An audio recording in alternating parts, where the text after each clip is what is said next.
everybody. I did a little program last year, and you'll probably be as underwhelmed with this as you were with the first program. Most of BVRC's programs, you know, are on the many different components of amateur radio, operating equipment, technical topics, and so forth. And of course, that's great. I love them, especially antennas. But we have had and will continue to have superb programs for you each month, I'm sure. But for tonight, how about us shifting gears just a little bit and have a program that's just plain fun and entertaining. And with the title as I've brought to you tonight, I bet you've already guessed that. No contesting, no DXing, no Q value of a circuit. We're just going to have a little fun. How about if we play a little game tonight, and you all can join in with me as we walk down the hallowed who's who halls of ham radio. Maybe some of you have seen websites devoted to this. I've got about a half a dozen of them that are fun. I check them about once a year because it doesn't change that much. But I've had a lot of fun. Over the years, I've read good articles by other hams and researched a lot of websites, gone to the library a little bit. And in school, my favorite subjects were English, history, and astronomy. So whenever amateur radio and astronomy, or amateur radio and history kind of correlate with each other, I've always found that very interesting. So what I'm about to share with you is a compilation of my own personal research over the years, information that's been related to me by other hams, and also information from some of the various websites that I've visited. How many times have you ever walked up to someone, and I'm sure this has happened to most of us, and they might ask you, what hobby, what's some of your hobbies? Well, I'm a ham radio operator. Oh, yeah, I know about CB. My uncle used to have a radio, and he talked clear to Guatemala sometimes. And but sometimes immediately and stereotypically, people will, when you say ham radio, they'll convert over and they will immediately visualize the old truck driver going down the road talking on CB19, and or they'll imagine the kids out in the backyard with walkie-talkies, or they'll imagine some fella back in the boonies with his whip sticking out the window. And I talked to an old boy the other day, a plumb 100 miles from here. And there's nothing wrong with CB if that's your cup of tea, of course, but indeed, people have no conception about our hobby and the enjoyment it bestows upon us and the amateur radio service. So I do want to talk to you about famous radio amateurs tonight. That is celebrities to one extent or another. And but the public at large, generally, they're unaware that we're blessed to belong to a national, international fraternity of ham operators. And I think that you folks watching on television may find this very interesting. A lot of the folks in this room know a lot of these celebrity ham operators. And some of these that I am going to show you may surprise you a little bit. A lot of them you'll know, I bet. But the folks watching on television may find this fairly interesting. Amateur radio attracts people from all walks of life, And this diversity in interests, expertise, cultures, and opinions is one of the draw cards of the hobby. One of the strangest aspects is the fact that many famous people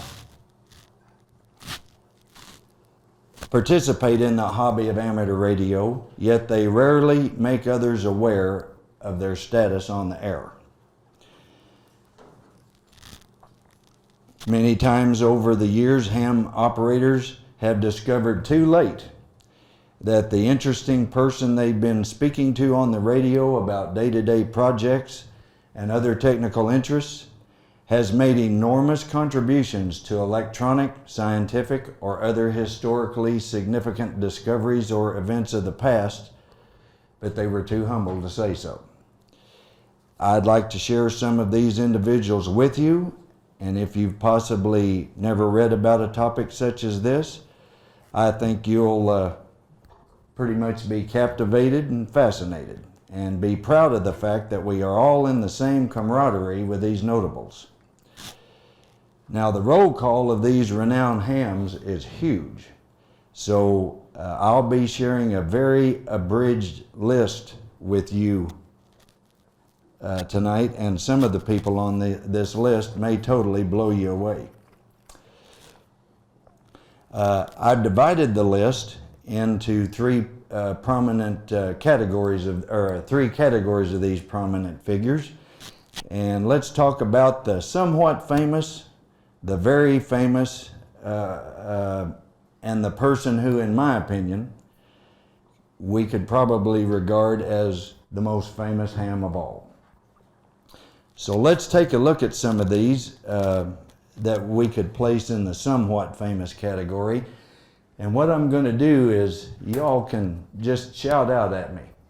I'm going to put their picture up here first. If you know who that is, holler it out. If I don't get any hollers, I'm going to put their call letters up there as a hint. And then if nobody knows, I'll put their name up there.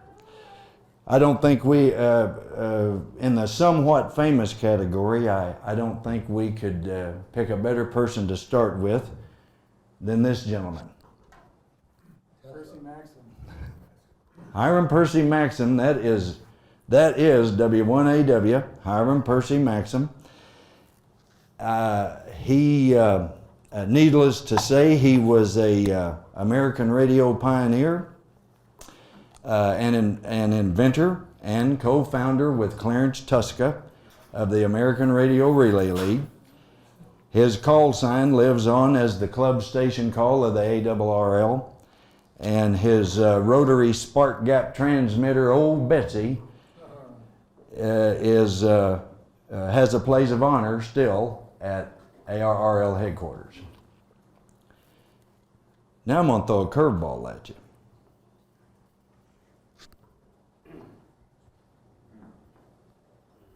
Any takers? Beautiful. That's November 6th, Yankee Oscar Sierra.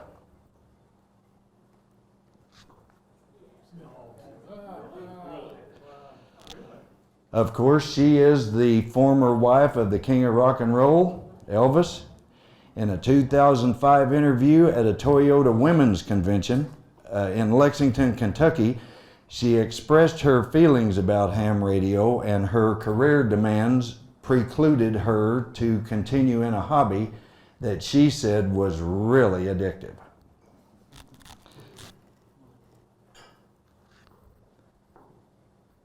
How about this gentleman?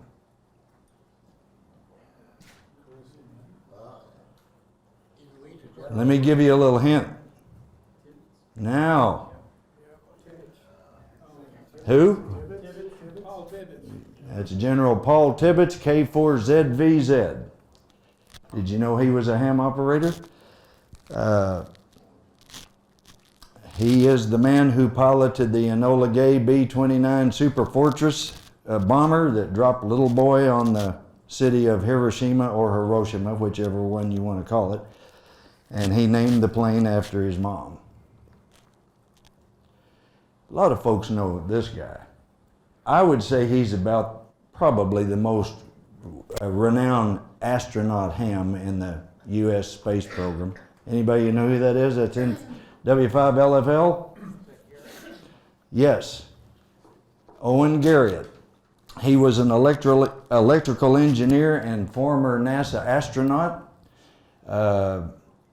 who spent 60 days aboard the Skylab station in 1973 during the Skylab 3 mission, and he spent 10 days aboard Space Lab 1 on a space shuttle mission in '83, as well as other flights.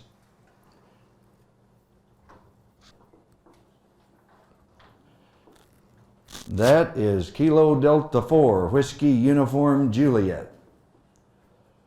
On her license, her actual name is Patty Ramey, but her stage name is Patty Loveless. Country music singing star, she has charted more than 40 cuts on the Billboard Hot Country Songs charts, including 5 that made it to number 1.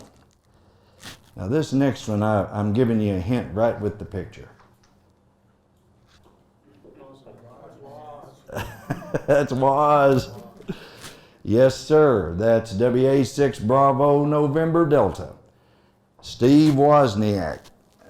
He co-founded Apple Computer with Steve Jobs, and they are widely recognized as pioneers of the personal computer revolution of the 1970s and 1980s. He acquired his first ham license in the 5th grade.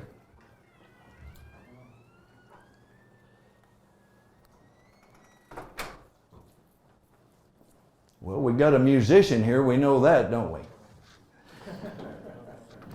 Some of you younger folks here may not know who this is, but I listened to him on my dad's records when I was growing up. That's Kilo Zero Hotel Whiskey Yankee. Anybody ever heard of Tex Beneke? Okay. Well, anybody ever heard of the Glenn Miller Orchestra? Glenn Miller? And you remember his death is still a mystery, isn't it? He lost his life reportedly over the English Channel when he was flying from France back to England to join his band to go back across with them when they were playing in the Army in World War II. Upon Glenn's unexpected demise, Tex took over the orchestra and conducted it for years. He's a good sax player. You ought to know who that is. That is WB4KCG, and that is Ronnie Millsap. I heard him I saw him on country music television on that Ralph, what was his name? Edwards show, the Country Music Tonight show, so to speak.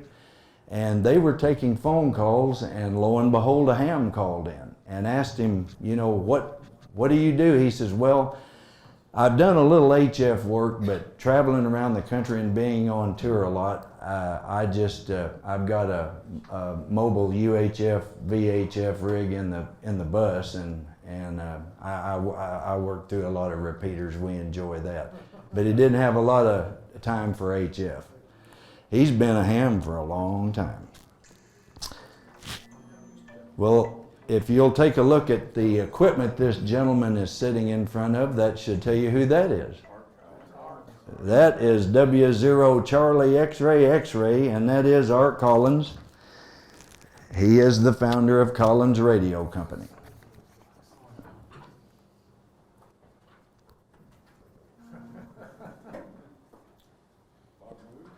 That's it. What is that contraption? For those of you who don't know who that is, you know what that contraption is? He's standing in, that's the Moog synthesizer. And that is Kilo 2 Alpha Mike Hotel. Bob was a very active ham. He in the 60s, he did invent and develop the Moog synthesizer. Needless to say, this device vastly changed the music industry. Do what? He invented the theremin, but it didn't catch on as well. Right. I think the theremin Now this next one may be tough. This gentleman, like myself, has an initial call. That's Whiskey 8 Juliet Kilo. Very good. That is John Krause. John Krause was a professional astronomer. He was in the ranks of Carl Sagan and Edwin Hubble and that group. And he was also an avid antenna designer, and he is given credit for inventing and developing the Wyndham dipole antenna. Well, now we got another musician here. Well, I listened to his records a lot growing up with Dad. Anybody ever heard the old 40s, 50s song Slowpoke? That is K1AYA, and that's Pee Wee Hunt.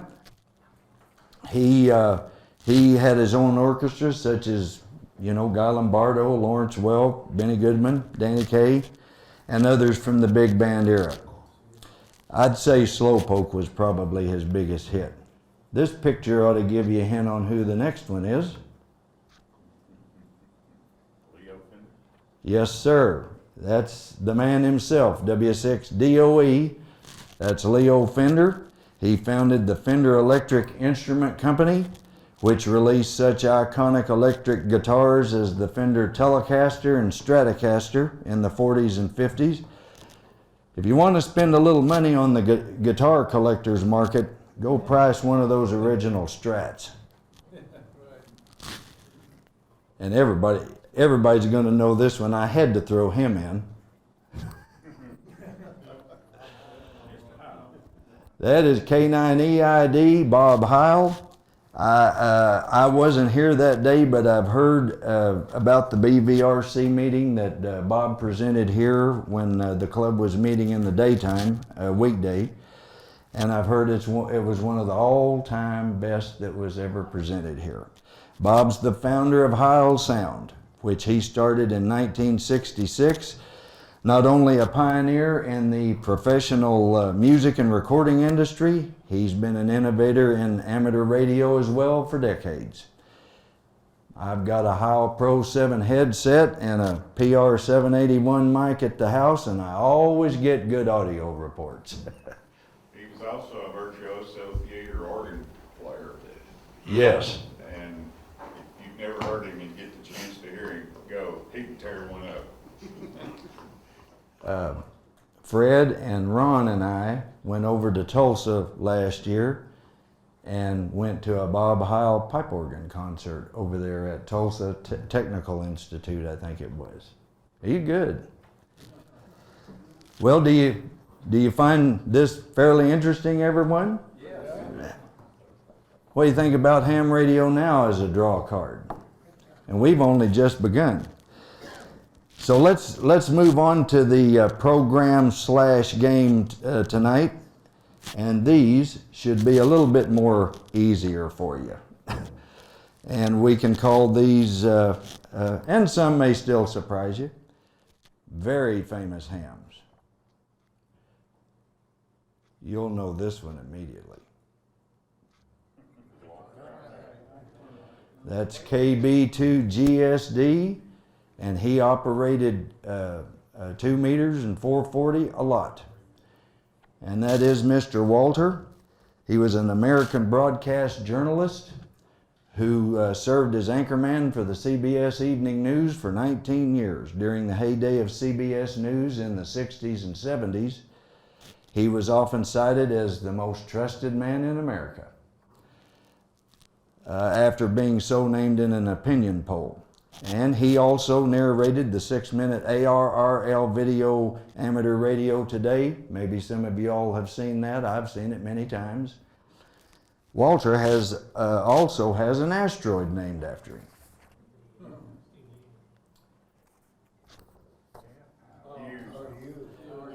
That is Whiskey 5 Charlie Yankee, and that is Mr. Howard Hughes. He was an American business magnate, investor, record-setting pilot, engineer, film director, and philanthropist.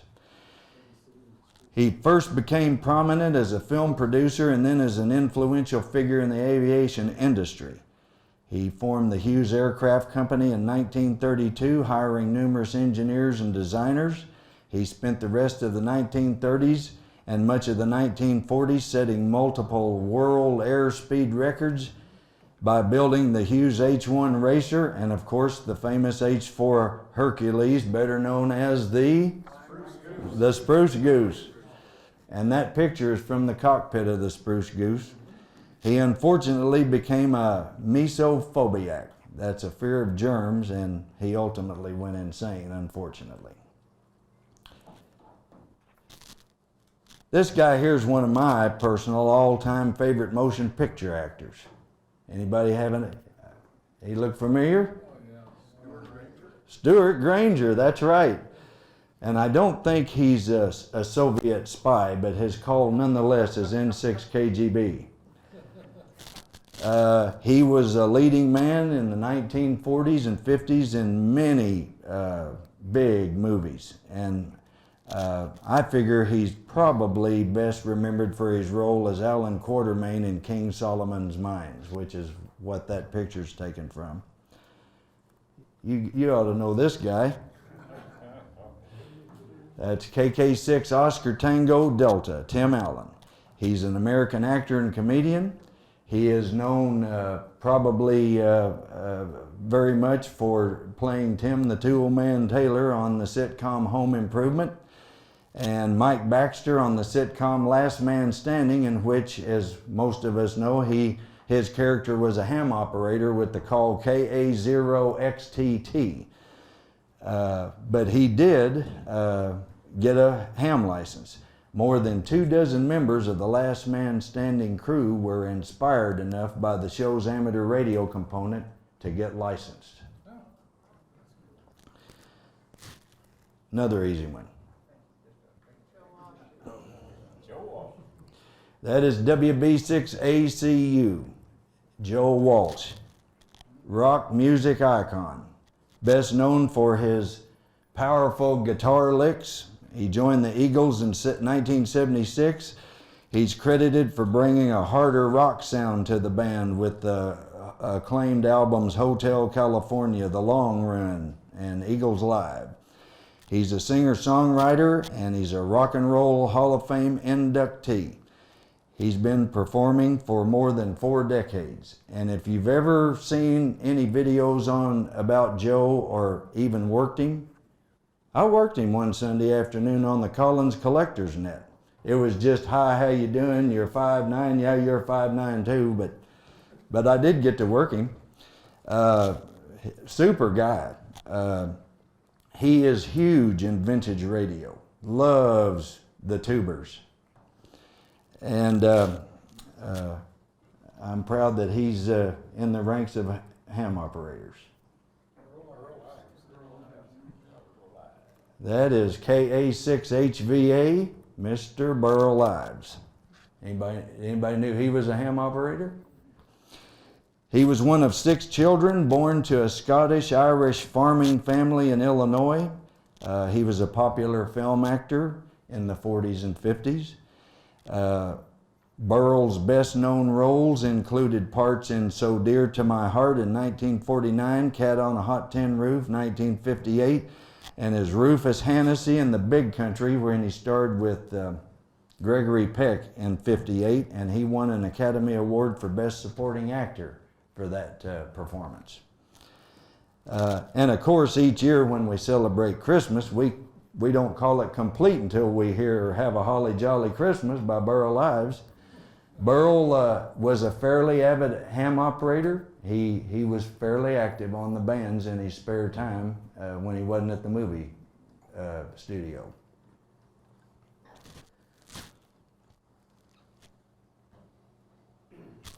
When I was a kid, and any of the Mercury, Gemini, or Apollo space flights were carried on TV, Roy Neal was my guy. Yes, the other networks had old Walter and Wally Schirra on CBS. They had Jules Bergman on ABC, but they weren't Roy Neal on NBC. He was an aerospace specialist who began his broadcast career as a radio actor at K5DB in Philadelphia. In 1943, he was drafted into the United States Army, where he saw combat action in Europe. After the war ended, he entered the Armed Forces Radio Network, where he worked until his 1946 release from the Army. He passed away in 2003, and since that time, his call sign has been reassigned to the International Space Station Amateur Radio Club, K5DB. And speaking of space flight, maybe some of you have heard about this, and let me clarify something for you regarding Yuri Gagarin. Yuri Gagarin was the first human to be launched into space and orbit the Earth aboard Vostok 1. The story has circulated for years that he held the call sign Uniform Alpha 1 Lima Oscar, UA1LO. He did visit the Soviet club station U5ARTEK, what a call sign, in 1966, and he did operate with the call sign U5ARTEK/KEDR. KEDR was his space call.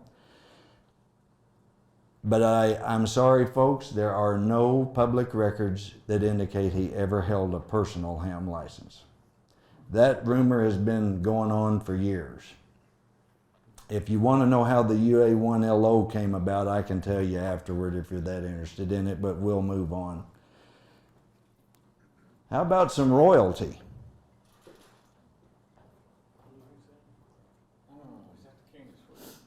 Nope. He looks a lot like his mama to me. That is 3 Alpha Zero Alpha Golf. That is Prince Albert of Monaco. He's the reigning monarch of the Principality of Monaco and the head of the princely house of Grimaldi. He's the son of Prince Rainier III and Grace Kelly, the American actress. I don't think he gets on much, but he does have a ham license, and he has been on the air, once in a while. You ought to know this guy. Yeah. It's W4CGP, and that's old Chet. He was a fairly active ham operator during his lifetime. Country music icon and legend, right? Known as Mr. Guitar and the Country Gentleman. From his humble East Tennessee roots and his phenomenal talent with the guitar, he rose to the position of Vice President of RCA Victor Records. He's a Country Music Hall of Fame and a Rock and Roll Hall of Fame inductee. He recorded over 90 albums in his career while he was at RCA Victor. He discovered and produced records for such talented entertainers as, are you ready for this?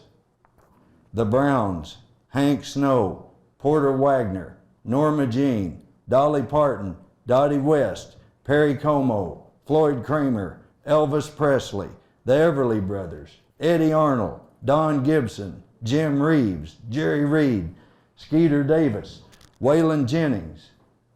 He had some pretty good luck. He's a hell of a picker. Oh boy, he sure is. Dad had probably 20 or 30 of those 90 albums. Do y'all remember when CBS put Pat Sajak, those of you who are old enough to compete with Johnny Carson on NBC, and Pat's show didn't last very long? He had Chet on there, Pat did, as a guest one time, and he listed all these people. And he said, yeah, we've had some pretty good luck. And he says, well, Chet, when it comes right down to it, what is the Nashville sound? He said, oh, it was just me and this other fella trying to keep our job and coming up with some new things for the folks to listen to. And when it comes right down to it, I think the Nashville sound is probably the rattle of money.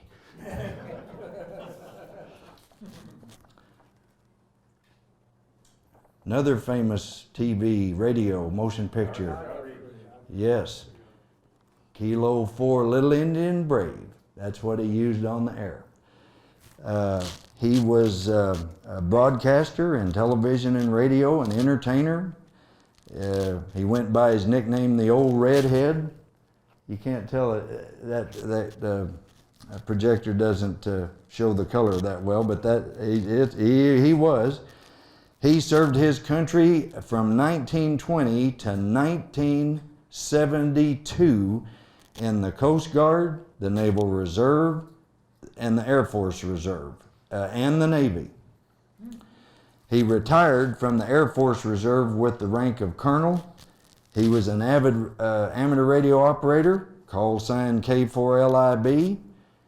And there's the front of one of his QSLs, and there's the back of it. I got that off the internet. I'm sure he signed that just for someone somewhere that didn't, maybe they had an eyeball QSO or something. His call is now issued to the Arthur Godfrey fan club, which runs an annual ham event in honor of his memory. I worked this old boy too when I was a kid. That's K7UGA. That's Senator Barry Goldwater. I think of all of the people that we have shared with you tonight up to this point, he was the most avid ham operator of all. He was a passionately devoted radio amateur, and he was a gentleman of the airwaves. I worked him about a year after I got my general, after I upgraded from novice. Worked him on 20 meters one day. He ran against Lyndon Johnson in '64, and he made the statement, if I'm elected, there will be a tri-band beam on top of the White House. Unfortunately, he was unsuccessful, but Barry Goldwater served his country not only in the U.S. Senate, but his name will forever be in the annals of amateur radio for handling over 100,000 phone patches between Vietnam servicemen and women during the Vietnam War and their families back over here. And anybody here does not know what a phone patch is, okay? That's a lot. Was it the DCHOA that kept the antenna off the White House, I wonder? John, I'll bet a lot of people did not speak up, but do not know what a phone patch is. Explain that, please. Well, it is pretty much antiquated now. But in the 60s and 70s, it was a device, basically, that hooked the telephone line into the radio. And say a serviceman in Vietnam wanted to talk to his wife in Ohio. Well, Barry would call her, and the serviceman, they'd be on probably 10, 15, 20 meters, and the serviceman would give him the number, and then he would make her call him back, because he couldn't afford all those long distance calls. She had to pay for the call from Ohio to Arizona, to Scottsdale, and they could only talk one way at a time, but over. But a phone patch hooked the telephone line into the radio and enabled the loved ones at the house to be able to talk to their spouses in Vietnam. You call that Mars. Yeah. He was huge in Mars. He was AA7UGA in Mars. I used Mars. I remember very well. He was Air Force Mars, or AF7UGA back in those days. Military affiliate radio system. Yes. That is, for those of you who've never heard of Mars, that is a ham operator. They have to get a different call sign from the U.S. government because they operate outside the civilian amateur radio bands on frequencies allocated for Mars use. And they have traffic nets and like that on Mars frequencies. I was 85 ZKE. I was in Army Mars for a while. Well, again, the list of famous hams, as I've told you, it's enormous. And I have not necessarily listed these personages in any order of importance. If you want to pursue more information on this topic, do what I've done. Get on, go to the library, get on the internet, and Google up some of this stuff. You'll be really amazed. I've just scraped the surface. We'd be here for 3 hours if I went through. There's some other folks that will really surprise you. I showed some of their pictures on the introductory slide there. Did I miss Patty Loveless? Yeah. Oh, I did? Yeah. She was probably the first one, wasn't she? One of. Yeah. Yeah. She's the best looking. But over the years, it's been really fun, rewarding, and educational for me to research this. There's many websites devoted to this subject matter, and I believe most of them concur as to who we could term the most famous ham of all. And I bet you all know who's coming up. His Majesty King Hussein I of Jordan. He was a world-renowned figure who was addicted to ham radio. He loved it. Needless to say, he was very active on the bands. He passed away on February the 7th, 1999. At that time, he was the Middle East's longest reigning ruler, 47 years. And he ascended the throne when he was just 17 years old. I watched his funeral. Did any of y'all watch the funeral?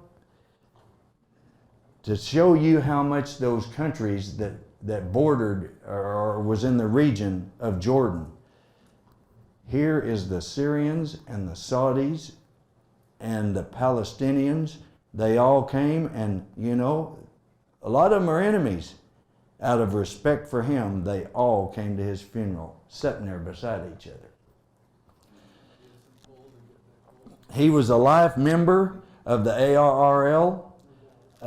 David Sumner, who is the past ARRL CEO, K5DB, he called him an enthusiastic radio amateur whose support was invaluable to us in obtaining new amateur bands at the 1979 World Administrative Radio Conference.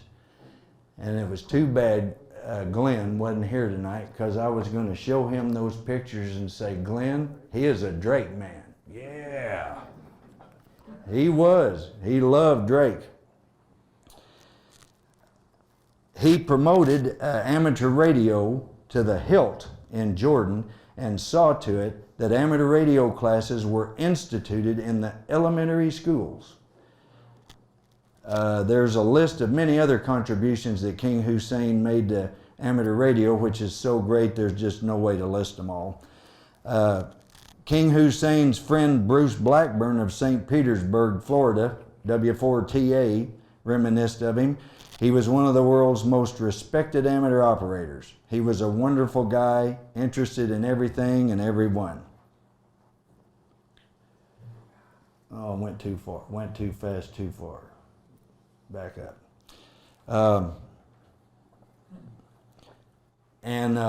He was also really jovial and humorous, and I read an account which was written by one of the gentlemen, one of the U.S. hams that was in the group. During one of his visits to the United States, he was just engaged in this informal group discussion with some U.S. amateurs, and one of them asked him, Your Majesty?